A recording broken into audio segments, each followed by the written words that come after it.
গৌৰৱ গগৈ এটা মন্তব্য কৰিছিল গৌৰৱ গগৈ কৈছিল যে কেন্দ্ৰত যদি নৰেন্দ্ৰ মোদীৰ চৰকাৰ অস্থিৰ হয় কেন্দ্ৰীয় চৰকাৰ যদি অস্থিৰ হয় তেনেহলে হিমন্ত বিশ্ব শৰ্মাই প্ৰথমতে দল সলনি কৰিব বা হিমন্ত বিশ্ব শৰ্মাই বিজেপিৰ পৰা আঁতৰি যাব এনেদৰে এটা বক্তব্য দিছিল তাৰ প্ৰত্যুত্তৰ হিমন্ত বিশ্ব শৰ্মাই দিছে প্ৰথমতে গৌৰৱ গগৈ কি কৈছিল সেয়া শুনাই ল'ব বিচাৰিছো আৰু তাৰ পিছত আমি আপোনালোকক জনাম যে গৌৰৱ গগৈৰ সেই বক্তব্যৰ প্ৰত্যুত্তৰ হিমন্ত বিশ্ব শৰ্মাই কেনেদৰে দিছে গৌৰৱ গগৈৰ বক্তব্য আমি শুনাইছো আৰু তাৰ লগতে আমি আপোনালোকক হিমন্ত বিশ্ব শৰ্মাই কি কৈছে সেয়া শুনাব বিচাৰিছো মুখ্যমন্ত্ৰী মহোদয় পুনৰবাৰ নাটক কৰিছে তেওঁ 2-3টা সম্পত্তিৰ কথা ক'লে যে মই ৰাইজৰ কাৰণে এৰি থৈ গৈছোঁ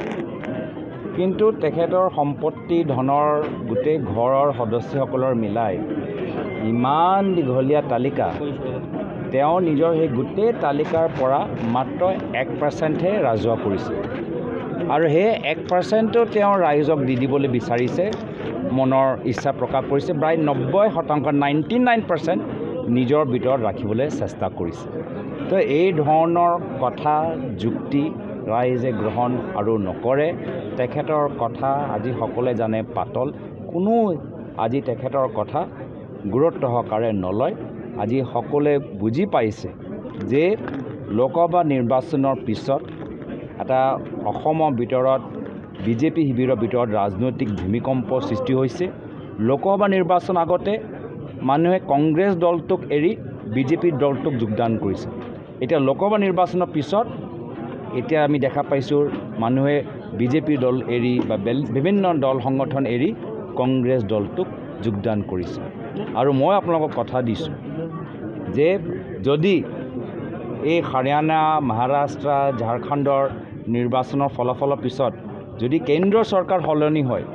যদি প্ৰধানমন্ত্ৰী মোদী ডাঙৰীয়া অস্থিৰ হয় কেন্দ্ৰীয় চৰকাৰ অস্থিৰ হয় তেতিয়া সেই চৰকাৰ ডুবি থকা নাৱক প্ৰথম ত্যাগ কৰা মানুহজনে হ'ব মুখ্যমন্ত্ৰী হিমন্ত বিশ্ব শৰ্মা ডাঙৰীয়া মই কি কৰিম মোৰ কথা চিন্তা কৰিবলৈ মোকে এৰি দিয়ক না ইমান মানুহৰ কথা চিন্তা কৰোঁ যেতিয়া মোৰ নিজৰ কথাওতো মই চিন্তা কৰিব পাৰোঁ না হয় নহয় গতিকে মোৰ কথা বেলেগে চিন্তা কৰিব নালাগে কি কৰোঁ কি নকৰোঁ ৰাইজে দেখি আছে যিকোনো খবৰৰ বাবে যোগাযোগ কৰক 7099017330 অথবা 7099017390 নম্বৰত যিকোনো খবৰৰ বাবে যোগাযোগ কৰক 7099017330 অথবা 7099017390